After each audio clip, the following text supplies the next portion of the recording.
Hey everybody, welcome to this edition of the Politically Incorrect Podcast. I'm Jim Williams, your host, along with our partner in crime, Mr. Alan Steinberg. We're going to talk a little bit about the midterms, but it took about 14 hours or less from when the vote began, I think, till right after. The following morning, on Wednesday morning, by now, most of you know that Jeff Sessions, who has long been dead man walking, was let go by President Trump, and his replacement, Matthew Whitaker, who was chief of staff for Jeff Sessions, and a bit of a, well, to say the least, a bit of a firestorm, Alan. Matthew Whitaker. Some say he's not the right guy, and some say technically he shouldn't even be allowed to serve in that role. Your thoughts, my friend? Yes, let me address both points, but I want to precede that with a word about Jeff Sessions. Sure. I was not a big Jeff Sessions fan when he was appointed by Trump to be the Attorney General. I didn't like his record on certain civil rights issues. I think that he was basically hewing the line to the traditional Southern white Southern voting attitude. But my opinion of him improved very significantly because I see him now as a man who tried to do the right thing when he was Attorney General. He felt he had to recuse himself. He did that in spite of terrible pressures from the orange hair man at 1600 Pennsylvania Avenue, Donald Trump, that he would not be bullied. And I give Jeff Sessions a lot of credit for that. I wish him well. I wouldn't be surprised, by the way, if he returned to Alabama and ran for U.S. Senate. I keep thinking back when he was interviewed by various networks when he was still a senator, and they were asking him about Donald Trump, and he was defending Trump. And I said, this man is not exactly the intellectual font of the Western world. But as Attorney General, he performed well, and I salute him and wish him well. In terms of the outlook, what we see here, we have a situation going forward with Mr. Whitaker that is very frightening. On the one hand, you have Donald Trump today blatantly lying to the American people, saying he doesn't know Mr. Whitaker. I mean, I will not use the colorful language by which I would denote that type of a lie. But in terms of where Trump is going on this, he wants to end the Mueller probe. And basically, he has appointed Mr. Whitaker to do that, as was noted in the article in the New York Times today, written by, I believe it was Neil Catchall of the Obama administration, and George Conway, the husband of Kellyanne Conway. This is a flagrantly illegal appointment. It does require Senate confirmation. I won't get into all the details. I'll suggest to our listeners that they read the article because it was a collaboration of a liberal with a conservative, covering all bases on this. Now, it's an illegal appointment. The attempts of Mr. Whitaker to end the Mueller probe would be flagrantly unconstitutional. But even worse, there is evidence of very significant bad conduct on his part. Number one, the evidence points to him being an anti-Semite and a person who would discriminate against anybody who doesn't follow the New Testament. I respect all religions. I respect the fact that in Christianity, the New Testament is a holy text. It does not have that stature among Jews, so he basically is saying, in the most bigoted way, is very much as bigoted as Donald Trump, that Jews should be disqualified from being selected as judges. The other thing is that there was this whole story about a venture he was involved in to get people to invest money who were looking to get patent protection, and people really got shafted. They lost a lot of their money investing in this company, in which not only was he on the board, but he would write threatening emails to people who were contemplating legal action. So this looks to be a very, very dangerous man, a person who does not have the integrity or the moral characteristics to be the Attorney General of the United States. Even though it's only acting, he could be acting for a long, long time. And this appointment really scares me, and I think that it should be the policy of the Trump administration to rescind it as much as possible and as soon as possible. Well, there's the other thing, which of course is when Matt Whitaker went on CNN and called the Mueller investigation a witch hunt. That's a bit of a tell if you're now in charge of the Mueller investigation, because they've moved, Rod Rosenstein out of that role and they put Matt Whitaker in there. Now, they don't necessarily have to, fire Mueller if Whitaker's in charge, because he can, in some regards, drain the budget. He can, at any point in time, ask for updates on the investigation, at which time, Mueller would be duty-bound to give it to him, which, of course, would then more likely, I should say, end up in the hands of the president or someone else. So this is kind of like he doesn't have to fire Mueller to get what he wants out of it if Mueller feels that Whitaker is indeed his boss, which at this point in time, I'm not so sure he does, because I'm not so sure anybody feels that the chain of command process, which is the normal way, for those of you, and Alan, you said for them to look it up, and I agree, but normal chain of command would have meant that Rod Rosenstein, who was the deputy attorney general, would be the acting attorney general until somebody could be confirmed to take the place of Sessions. It's very odd that a president would appoint someone who is not in the chain of command, and Whitaker, serving as Jeff Sessions, for all intents and purposes, chief of staff, is not on the same level as a Rod Rosenstein, or for that matter, anybody in I say superior, I meant in an administrative position. He's not. So Rosenstein would outrank him, and now Rosenstein he's Rosenstein's boss. So again, the president does have the right to appoint, to fire an attorney general and to appoint a new one. But as Alan, as you said, and we've spoken about, that person then must be confirmed by the Senate of the United States. Matt Whitaker was not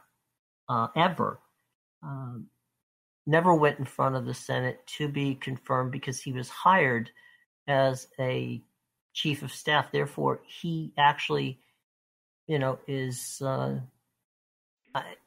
guess the key issue is here: does he have the legal standing to be the boss at DOJ? Even though the president appoints him, doesn't necessarily make it so. So we'll find out how that plays out in that regard. But that gives you a little bit of inside baseball on what's going on with Whitaker and that whole routine. Now, Matt, from your standpoint, Alan, Bob Mueller. Tell us a bit about what Bob Mueller's like. Bob Mueller is, and this may sound like hyperbole, it is not. Mm-hmm. He is the most intelligent, the most capable, the most competent, and the most ethical person I've ever seen in the top levels of the United States government. I've never seen a combination like Bob Mueller. I have no doubt, I don't have evidence of this, but everything I know about Mueller tells me that he is 3 steps ahead of everybody, that he anticipated that after the election that Donald Trump would do something like this to attempt to disable the probe into the Russian issues, that he has taken measures already, Bob Mueller, to make his findings Trump-proof, so that Trump can't destroy the evidence, so that Trump can't have the evidence set aside. And I suspect, I don't have any evidence of this, I have strong suspicions that Mueller may have gotten some additional indictments, but these indictments may be sealed indictments.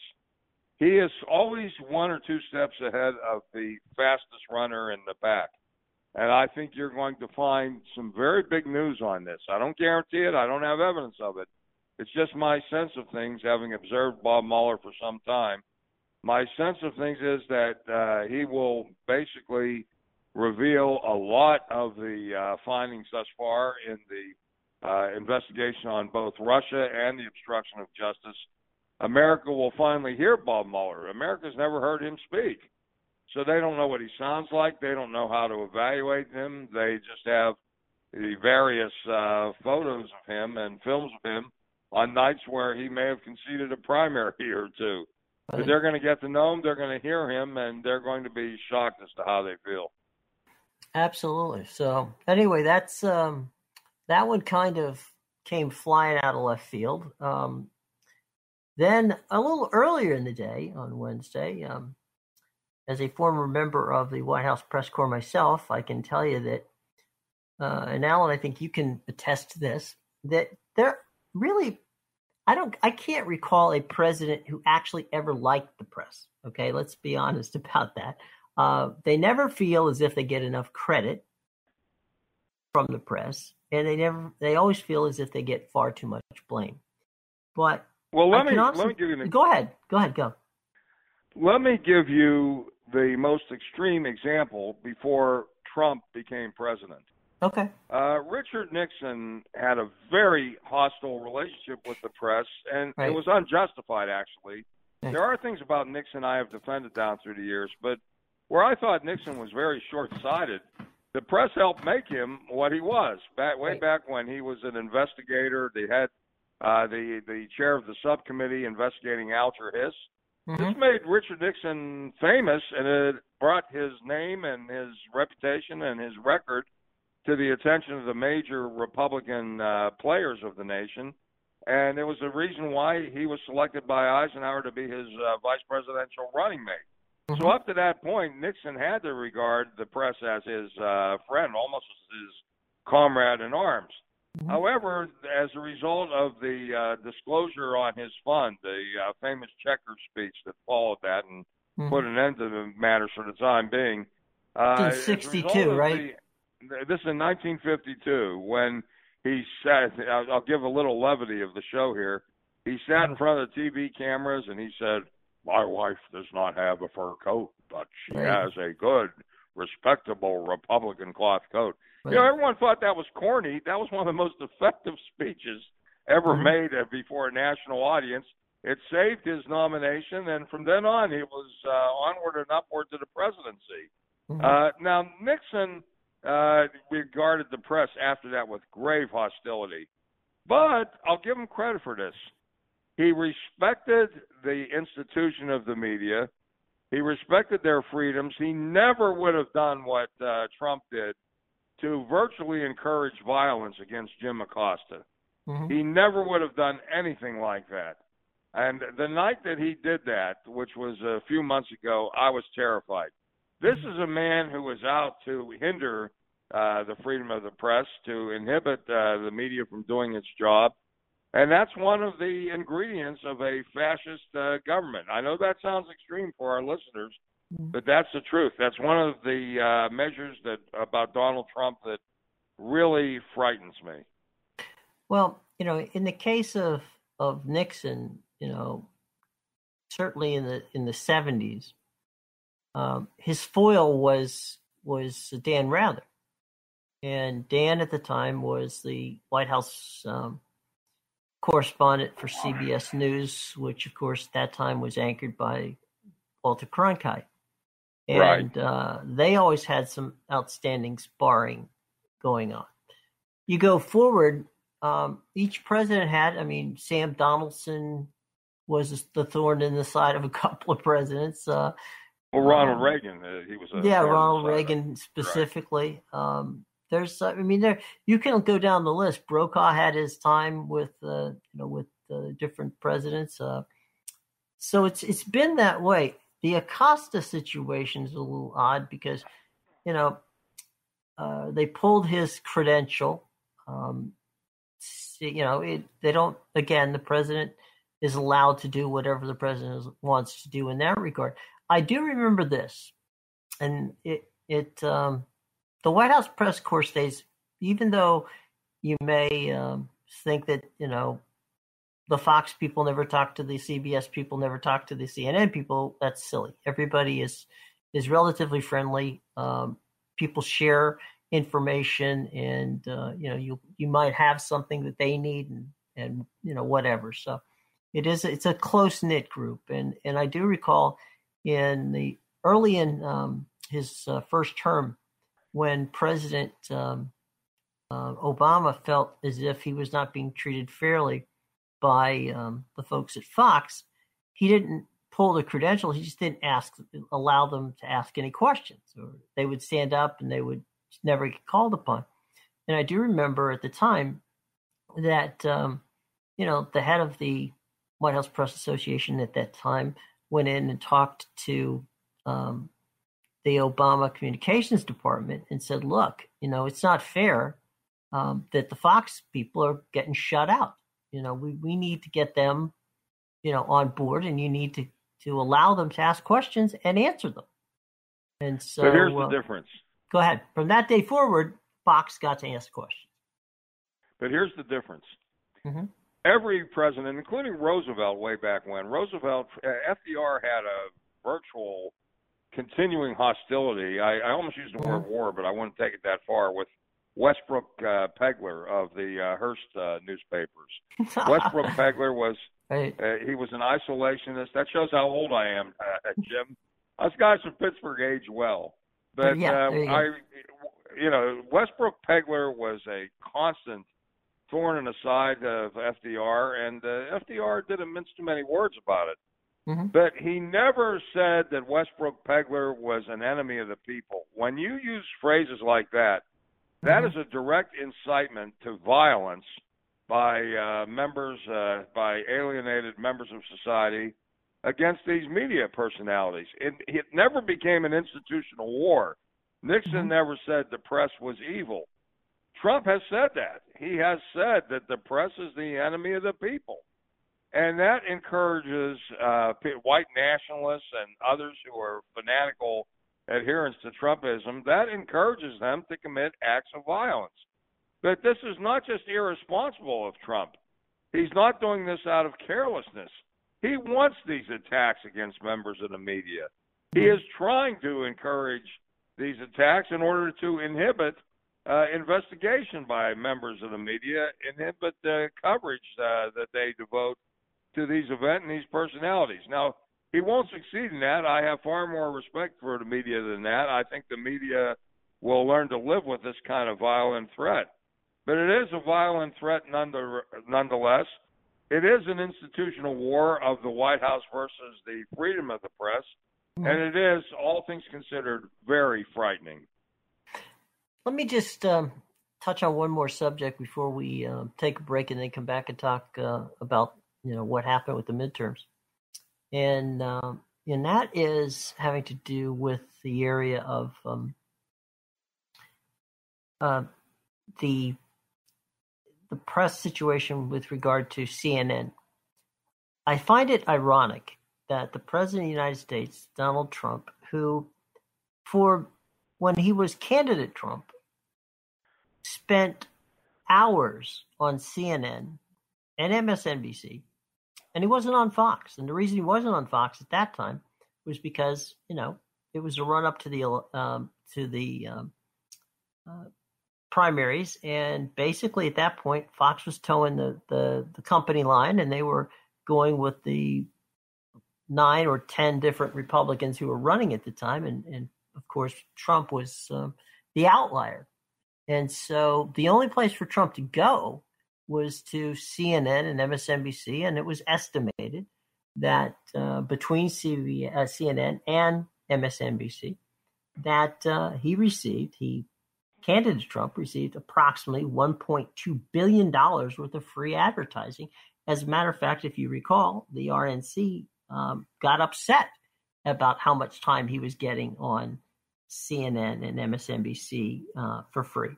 So then fast forward to him becoming the nominee, and now CNN and MSNBC, the two networks that literally kept him alive throughout these races, are now the enemy of the people. I find that ironic on the highest possible level. I do too, and I'll never forget, since I'm an avid viewer of the Morning Joe show, how he used to call into the show. Right. And they were giving him today, because of the fact that Joe Scarborough and Mika Brzezinski are critical of him, he will castigate them in the harshest terms. But back then, they were his channel to the American electorate. Right. He was calling every morning. They were giving him all this time. And I used to ask myself, why aren't Joe and Mika giving the same amount of time to other candidates? I said, I thought it was unfair. What I found out was they were perfectly willing to give that kind of time to other candidates to call in. These other candidates weren't comfortable about doing that. You are absolutely correct that MSNBC and CNN gave Trump his entree with the American electorate. The reason they didn't go on Fox was very simple. Fox didn't have the ratings of CNN and MSNBC. And for Donald Trump, anytime he is interviewed by media or places emphasis on the media, he focuses on ratings. I mean, Donald Trump was a creation of the media. The TV show The Apprentice was a creation of the media. He would be back in New York an anonymous developer if it wasn't for his skills with the media. So he's basically attacking the vehicle that enabled him to get there. We're going to take a break. You use your Google machine to look up about the relationship between Jeff Zucker and Donald Trump. And we'll be back and talk about what happened on Tuesday night and what actually continues to happen as the recounts begin. And where else would they begin but Florida, right? We'll be back after these words. You know, I love books. I really do. And I would love to read books. But, man, I know you're just like me.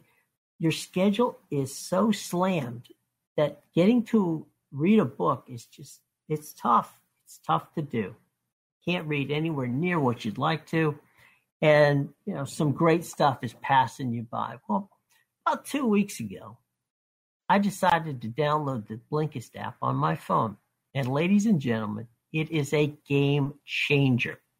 Last week alone, I was able to read Rocket Man, which is a great story about Apollo 8 written by Robert Kurson. I read Chasing Hillary by Amy Shosak. It's a super book, folks. It's an insider's look into Hillary Clinton's 2016 presidential campaign.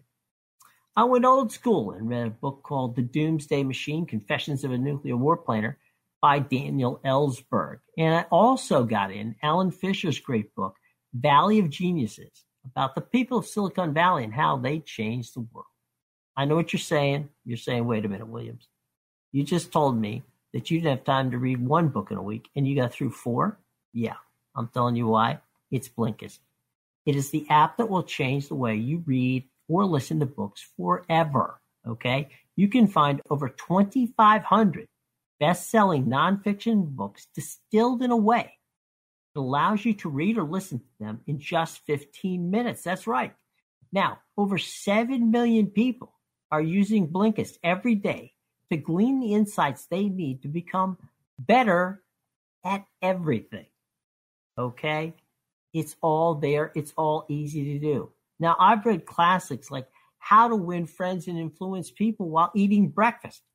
I listened to the Amazon current bestseller Fire and Fury Inside the Trump White House while I was writing my column about Donald Trump. It's that simple, folks. Blinkist is constantly curating and adding new titles from the best of lists so that you're always getting the most powerful ideas in a mobile format, okay? I'm proud to be one of the 7 million people using Blinkist to expand our mind 15 minutes at a time. So let me show you how we get started, all right? You ready? All right, here's how we go. For a limited time, the folks at Blinkist have a special offer for the audience who listens to this great podcast, the Politically Incorrect Podcast with Jim Williams, all right? All you have to do is go to Blinkist.com/Williams. That's Blinkist.com/my name to get that free trial. That's Blinkist, BLINKIST.com/Williams. Blinkist.com. That's BLINKIST.com/ my last name Williams. And you get 7 free days to check out all of the wonderful titles on Blinkist. Now, I'm going to tell you right now, once you download the app, once you try it, you're not going to want to ever give it up. But should you ever wish to cancel it, again, no hassle. You cancel anytime. It's free to cancel. No problem. But as I said before, go to Blinkist.com, BLINKIST.com/ my last name Williams. Take the 7-day free trial, and I guarantee you, you're going to love it, and you're going to become a member of the 7 million people, myself included, who are part of the Blinkist family, expanding our minds 15 minutes at a time.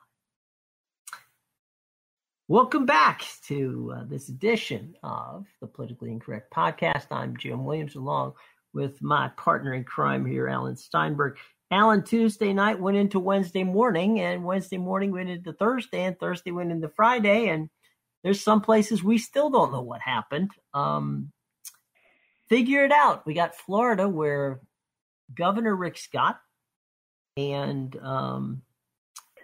is running, of course, ahead by 15,000 votes as of, and this is Friday afternoon that we are doing this podcast. So as of approximately 2 p.m. on Friday afternoon, Bill Nelson is trailing Governor Rick Scott by about 15,000 votes.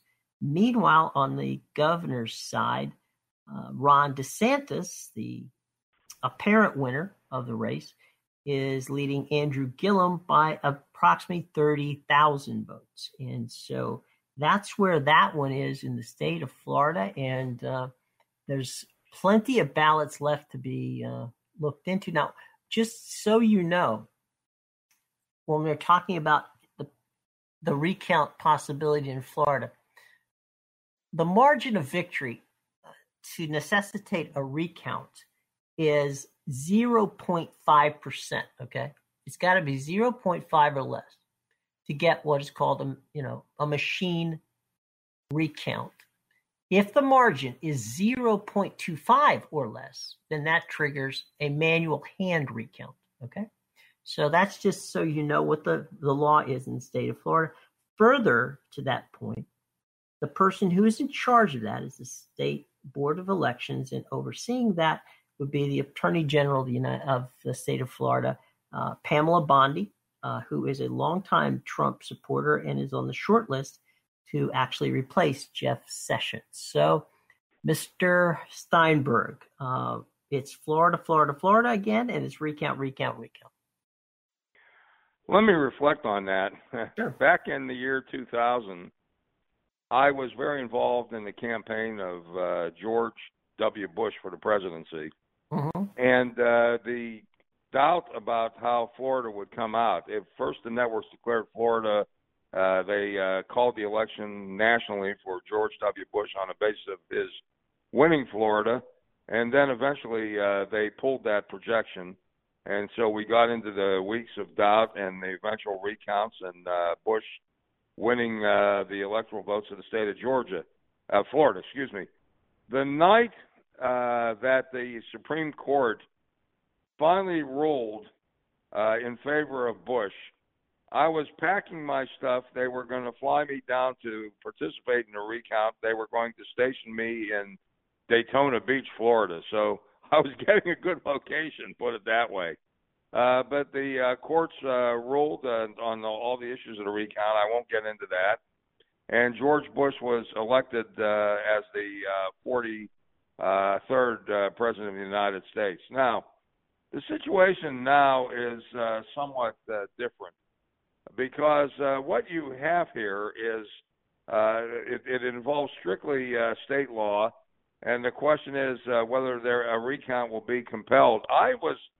I'm puzzled by what happened in Florida, not so much the fact that Rick Scott is currently ahead of Bill Nelson. I think one could have projected that, or the opposite outcome if need be. But I thought that Andrew Gillum, and I don't say this out of political bias, I thought he vastly outperformed Mr. DeSantis, Ron DeSantis. In the debates, I thought that he just totally, it was like Ali against Sonny Liston with Gillum. I often use boxing analogies with Gillum being Ali. I thought he was phenomenal in those debates. And the line he had that I'm not calling you a racist, but racists think you're a racist, that was one of the classic lines of American political history. So I was for Mr. Gillum's election, and I was disappointed that he lost because I thought that had there been victories by Stacey Abrams in Georgia and Andrew Gillum in Florida, this would have been a tremendous breakthrough in the history of American race relations. But be at things as they are, we'll have to see. But I doubt that any of these results will be reversed. I really doubt that. Yeah, I mean, it's rare that they are, but I think the most important thing that people understand is every vote deserves to be counted. And if that takes, 24 hours, 48 hours, 72 hours, a week, it doesn't matter. Those votes need to be counted. Now, in the state of Florida, the rule is that tomorrow, on the 10th of the month of November, all ballots should be counted, and all of the supervisor of elections must have their tallies into the state by 5 p.m., at which point in time, then the election would be considered official. Now, if those tallies come in, and as I gave you the point, the percentages, which was 0.5%, 0.5 or less, then it triggers an automatic recount. Now, that automatic recount basically is an 8-day recount, and the final tallies on that would be due then on November the 18th. What we know, Alan, from your almost trip to Florida, is that if there is a challenge, a court situation, then that 18th date could be pushed out a bit further. So that's what we're going to have to see going forward.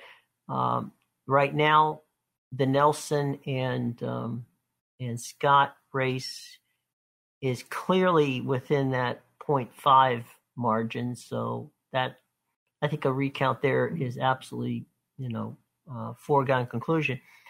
As to the Gillum DeSantis situation, they're very close, and by very close I mean maybe 2,000-3,000 votes away from that falling into the same category of a potential recount. For those of you following the Georgia situation, that's a little different, and that has to do with Mr. Kemp, who oversees the supervisor of elections. They're actually looking for votes at this point. There are votes that they cannot find, and there has been talk of potential situations of succession. So there's suppression in that particular case. And so there might very well be challenges to that. But the key to remember in that is Stacey Abrams is 1 percentage point away from that being a rematch, if you will, because if you don't get 50% of the vote, then you have a runoff because there are 3 people running in the state of Georgia. So that situation also at the moment is there's an apparent winner, and Mr. Kemp is that apparent winner. But as far as Ms. Abrams is concerned, the key there is getting Mr. Kemp below that 50% position, which right now would mean that she needs to come up with about 25 or 31 or 2,000 votes, give or take. I'm not a Steve Kornacki, so I can't factor that in my head real quick, but it's in that 25 to 30,000 range. If she can pull that out, well, then she can pull him under the 50% margin in Georgia. Georgia's there would be a recount. There would be an actual revote in December on that. So that's what to keep your eye on. Check the 50% mark. If Kemp drops below the 50% mark, then then that's what happens. If he stays above the 50% mark, then he is the winner, and there will be no runoff. There likely will be a ton of court cases. So if you happen to be an attorney in the state of Georgia who specializes in election law, you've got a pretty good chance of being hired during that course. But again, I know, Alan, something you had written extensively about was, for all intents and purposes, suppression in plain sight done by Mr. Kemp in Georgia. Well, I had written about that, but let me give you an overall take on the election results to date, assuming everything stays status quo. Mm-hmm. I disagree with people on both the left and the right. I think there was a blue wave, and a very significant blue wave in this election. Mm-hmm. I say that for the following reason. If you look at the number of seats that the Democrats gained, it appears it'll be almost exactly 37. That is a huge gain if you put it in the context of the times. It is the most significant gain since the end of World War II by the out of power party. By out of power, I mean the party that doesn't hold the White House. It is the most significant gain that the out of White House party has made in any year in which we didn't have either a war or a negative economic situation. We're in an era of peace and prosperity, but the Democrats still gained 37 seats. That is huge. And that is a reflection on the public's attitude regarding Donald Trump. It is a huge rebuke to Donald Trump, and don't let anyone tell you anything different. Even if you look at the Senate races, the national popular vote on the Senate, that is votes cast in favor of the Democrat candidates as opposed to the Republican candidates, the Democrats won that vote as well. So you look at what I would call the overall generic ballot for representatives and for U.S. Senate, the Democrats won very, very substantially. And that, again, is a rebuke of Donald Trump, but it reflects going forward two things. Number one, in terms of the Senate races, those races are somewhat idiosyncratic. They're only 1/3 of the states have elections at any one time. If you look at those results, I think that the Republicans will probably have a net gain of 2, but that is far less than the 5 they talked about on election night. Going forward, again, if you have a situation where the Republicans, and again, it has to be emphasized that these are all gains in red states. They did not pick up a single seat in either a blue state or a purple state. But it's likely that the Republicans will pick up seats in Florida, in Missouri, and also in Indiana, all 3 red states. And, there's one other state, North Dakota. They'll pick up there. All 4 of those states are red states. That's a pickup of 4, but they will lose 2 seats to the Democrats. They will lose to the Democrats in Nevada, where Jackie Rosen has upset Dean Heller. And they will pick up a seat also, the Democrats, it looks like, in Arizona, where Kristen Sinema is outpacing Martha McSally. So that means a net gain of the Republicans of 2. That is not a significant gain in terms of popularity votes, but it makes it harder. It makes it much harder for the Democrats to successfully oust from office Donald Trump using the constitutional procedure. With a gain of only 2 seats by the Republicans, it may, the Democrats will be able to impeach Trump in the House of Representatives if they choose to follow that procedure. But in the Senate, where you need a vote of 2/3 with the Republicans holding the majority, it becomes all the more difficult for the Democrats to pull that off. However, given the huge nature of the seats gained in the House of Representatives, it's very clear to me that the odds against Donald Trump being reelected are lengthening. He is not likely to be reelected. The 3 states that elected him last time where he lost the popular vote, those 3 states were Pennsylvania, Michigan, and Wisconsin. All 3 of those states now have Democratic governors. Mm-hmm. And when you have a Democratic governor, party building for the Democratic Party becomes much easier. I would not be a happy person if I was in the Trump White House. Also, in the old not for nothing category, the situation in the down ballot, which would mean, of course, the statewide and local races, the Democrats won 275 state house seats and also over 300 and almost 90 local elections. So you and I are baseball fans, and we like to make analogies about baseball. I think what the Democrats did in 2018 midterms is restock their farm system, and I think that definitely was a push in that direction. Question for you, my friend, and that is this: my snap analysis of what happened is that the country is not as far right as the new Trump Republican Party is, but they're certainly not as far left as the Elizabeth Warren, Bernie Sanders part of the Democratic Party. It seemed as if, and I did a lot of interviews with the people who are now incoming members of Congress. They want to legislate. They want to come in there, and they want to, first thing on the agenda for them is a rebuilding of the ACA 2.0, and then talk about infrastructure and talk about legislating.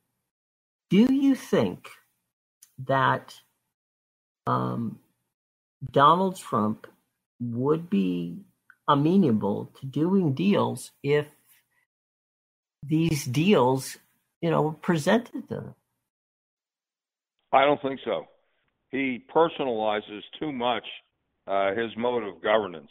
I spoke about this last night at a seminar up in Hackensack, New Jersey, at Fairleigh Dickinson University. I was the Never Trump representative on the panel. And what I said, first of all, there's one thing that has to be kept in mind. Your staff's analysis that the country is neither far left nor far right is very, very accurate. And as a matter of fact, the American public as a whole tends to be center left and center right, depending on what the election is. The electorate is rightfully rejecting of extremes.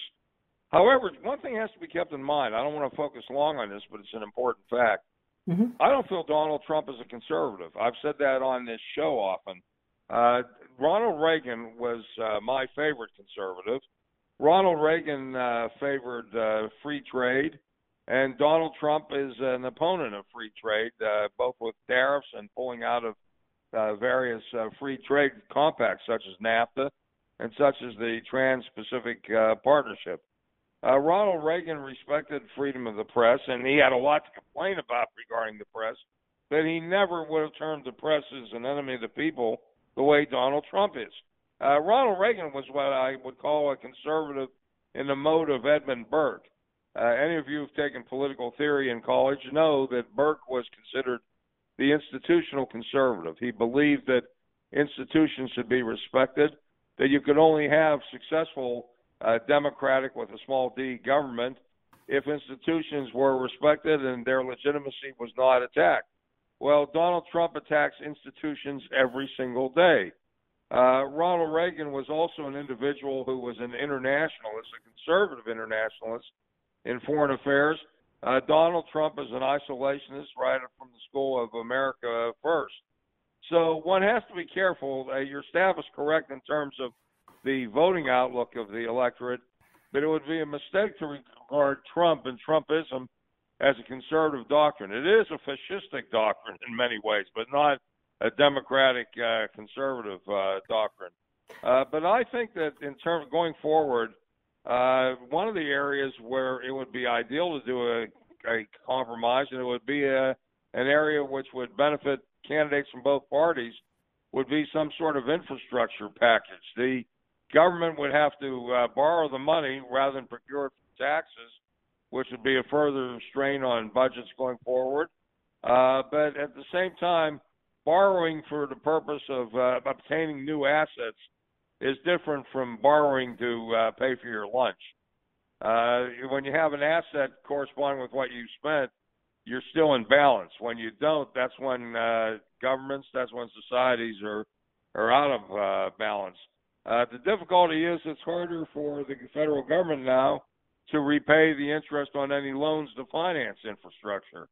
That's a product of the irresponsible tax cut that the Republicans legislated in the first year of the new term in 2017. So there are difficulties going forward. There's a need for compromise. I don't see it happening. I see a lot of legislative gridlock going forward. One last quick question. As someone who has followed and been heavily involved in the Republican Party since your early days in college, where does the Republican Party go after Trump? They don't know yet, and I don't know yet. Okay. I think the Republican Party, look, the Democrats have the opposite problem. No, I know. Democrats have, yeah. Well, I'm not saying this to dodge the question, okay? I'm doing it Yeah. to put it in perspective. The Democrats have a problem with their progressive wing. Right. Thanks to Trump's xenophobia, his bigotry, his misogyny, the Democrats have built a powerful coalition. The elements are, number one, minority ethnics, consisting of Asians, Hispanics, and African Americans. Number two is the predominance of the women on the gender gap, that women are voting against the Republican Party. And number three is a whole new gap, and that's what I call the white male gap. White men who are college educated are tending overwhelmingly to vote Democrat as compared with white males who do not have a college education, and they are voting Republican. So all three of these are resulting in the Democrats getting quite a coalition. Their danger down the road is that Democrats do best when they are center left, and the Bernie Sanders faction, the progressives, are pushing the Democratic Party in a direction that I don't think any responsible leader wants to go. I'll give you an example. On the issue of support for Israel, which is now a very strong element of our foreign policy, and of basically both parties, the progressives are pushing the Democratic Party away from that and towards the center of the Israeli-Palestinian conflict. And as a result of that, the Democratic Party has lost a lot of goodwill in terms of businesses to serve majority and minority groups, and particularly the Jewish community. The Jewish community has always been a strong element of the Democratic coalition, but now among the Orthodox community, of which I am a member, there is a substantial amount of support for Donald Trump. I'm a minority there, and I'm getting invited a lot less on the Sabbath for lunch because I'm so anti-Trump. But that is a problem that the progressives are creating for the Democratic Party as a whole. So the Democrats have many messages. Some of them are popular, some of them aren't. The Republicans are groping for a message now. During the Cold War, they had a great message. That was of containment of the former Soviet Union, a strong national defense. And the Republicans won the Cold War. That was a great accomplishment on the part of Ronald Reagan and George Herbert Walker Bush. That was a solid message. But with the end of the Cold War, the Republicans continue to grope for a message. Well, I'll tell you what. We'll have to leave who's running for 2020 to a later date, but I do think that both parties are right now trying to figure out where they want to be in 2020. And I'm just going to say that keep an eye out for a California congressman by the name of Eric Swalwell. He's not too far left. He's pretty much a center left guy, and got a lot of good, strong backing, and he might be a dark horse. We'll keep an eye on him for further podcasts down the road. But I'll make a quick pick. Go ahead. Quick pick, and we can discuss it on our next show and devote our time to it. I think the Republicans will renominate Trump if he is not impeached or removed from office The Democrats, I think the favorite emerging out of the past midterms is Joe Biden with a possible effective challenge from Kamala Harris. I actually, the other day, it was funny, on a show, I was asked about it, and I said I think the dream ticket is Biden and Beto Not Beto. In 20 because of Texas, and that Biden would be would honor a single term. But we'll see. I mean, that's that. Like you said, next time around we'll talk about that. But okay, there's plenty to talk about on 2020 because it looks like the Manhattan telephone book is running at this point in time. So it's going to be. I don't think they even have telephone books anymore. But if they did, that it would look like that. But anyway. As always, Alan, it's a great pleasure. Where can we find you on social media? Because I know you've become a Twitter-holic. I have become a Twitter-holic. You can find me at Steinberg613. Feel free to become a friend of mine on Facebook, Alan Joel Steinberg. My email, which you're welcome to contact me, is asteinberg613@gmail.com. But what I really want to emphasize to our listeners is to read my columns on the website insidernj.com. I'm getting larger and larger audiences, and I write a column once a month for the Star Ledger, which is New Jersey's newspaper of record. So look up my columns. Go to Google. Look up my columns on the Star Ledger. That website is njadvance.com. And you'll find that I've given you plenty to talk about. Some of you will agree. Some of you will disagree. Maybe more will disagree than agree, but it doesn't make me any less committed to these views, and it helps me to engage with you in conversation. I'd love to talk to any of you at any time. As always, thanks, Alan, and we'll be right back with more of the Politically Incorrect podcast right after this. I love books. I really do. And I would love to read books. But, man, I know you're just like me. Your schedule is so slammed that getting to read a book is it's tough. It's tough to do. Can't read anywhere near what you'd like to. And, some great stuff is passing you by. Well, about 2 weeks ago, I decided to download the Blinkist app on my phone. And ladies and gentlemen, it is a game changer. Last week alone, I was able to read Rocket Man, which is a great story about Apollo 8 written by Robert Kurson. I read Chasing Hillary by Amy Shosak. It's a super book, folks. It's an insider's look into Hillary Clinton's 2016 presidential campaign. I went old school and read a book called The Doomsday Machine, Confessions of a Nuclear War Planner by Daniel Ellsberg. And I also got in Alan Fisher's great book, Valley of Geniuses, about the people of Silicon Valley and how they changed the world. I know what you're saying. You're saying, wait a minute, Williams. You just told me that you didn't have time to read one book in a week, and you got through 4? Yeah, I'm telling you why. It's Blinkist. It is the app that will change the way you read or listen to books forever, okay? You can find over 2,500 best-selling nonfiction books distilled in a way that allows you to read or listen to them in just 15 minutes. That's right. Now, over 7 million people are using Blinkist every day to glean the insights they need to become better at everything. Okay?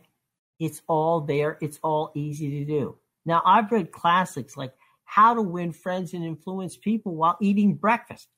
I listened to the Amazon current bestseller, Fire and Fury Inside the Trump White House, while I was writing my column about Donald Trump. It's that simple, folks. Blinkist is constantly curating and adding new titles from the best of lists so that you're always getting the most powerful ideas in a mobile format, okay? I'm proud to be one of the 7 million people using Blinkist to expand our mind 15 minutes at a time. So let me show you how we get started. All right, you ready? All right, here's how we go. For a limited time, the folks at Blinkist have a special offer for the audience who listens to this great podcast, the Politically Incorrect Podcast with Jim Williams, all right? All you have to do is go to Blinkist.com/Williams. That's Blinkist.com/my name to get that free trial. That's Blinkist, Blinkist.com/Williams. Blinkist.com, that's Blinkist.com/my last name Williams. And you get 7 free days to check out all of the wonderful titles on Blinkist. Now, I'm going to tell you right now, once you download the app, once you try it, you're not going to want to ever give it up. But should you ever wish to cancel it, again, no hassle. You cancel anytime. It's free to cancel. No problem. But as I said before, go to Blinkist.com, Blinkist.com/my last name Williams. Take the 7-day free trial, and I guarantee you, you're going to love it, and you're going to become a member of the 7 million people, myself included, who are part of the Blinkist family, expanding our minds 15 minutes at a time. Welcome back, everybody. Now, if you're not one of the over 50,000 people who have subscribed to the podcast, first of all, shame on you. Second of all, we certainly make it simple. Go on out to the iTunes store. Why? Because we're very happy to be part of the Apple Podcast family. Same as so if you go to the Google Play store, because we are also part of the Google Podcast family. You can find us on Spreaker, Stitcher. You can find us at the, of course, iHeartRadio, TuneIn, and Spotify, as well as YouTube, and frankly, countless other places. Best thing to do is search The Politically Incorrect Podcast with Jim Williams. That's The Politically Incorrect Podcast with Jim Williams. Find it, and then hit your favorite button or hit subscribe. And each week, a new edition of the podcast will come to your phone or to your tablet or to both. So please go out there and do it today. All right? Okay. Well, we will be back next week. We'll take a look at the 2020 field. We'll update you on what's going on in Florida as well as Arizona as the recounts and the slow votes continue. And by that time, hopefully we'll have a resolution as to who is in and who is not in that situation. So we'll keep you up to date on that issue, as well as take a quick look at some of the things that might be on the early docket for legislation in the new Congress as they get closer and closer to coming there. And of course, there's always that lame duck situation. What will Mitch McConnell and the Republicans try to do between now and January 1st? So all kinds of interesting stuff coming up next week as we just try to keep you one step ahead of what's going on in the world of politics. Hope you enjoyed. For Alan Steinberg, I'm Jim Williams saying have a wonderful and safe weekend. And don't forget that Monday is Veterans Day. So many people have fought over the wars from the World War I all the way through World War II, Korea, Vietnam, and our many conflicts in the Middle East. They've fought for us. And so please think about the veterans on this weekend. And obviously, Monday being Veterans Day, take a moment and a moment of silent reverence on their behalf. Okay? All right. Thank you very much. Have a wonderful week, everybody.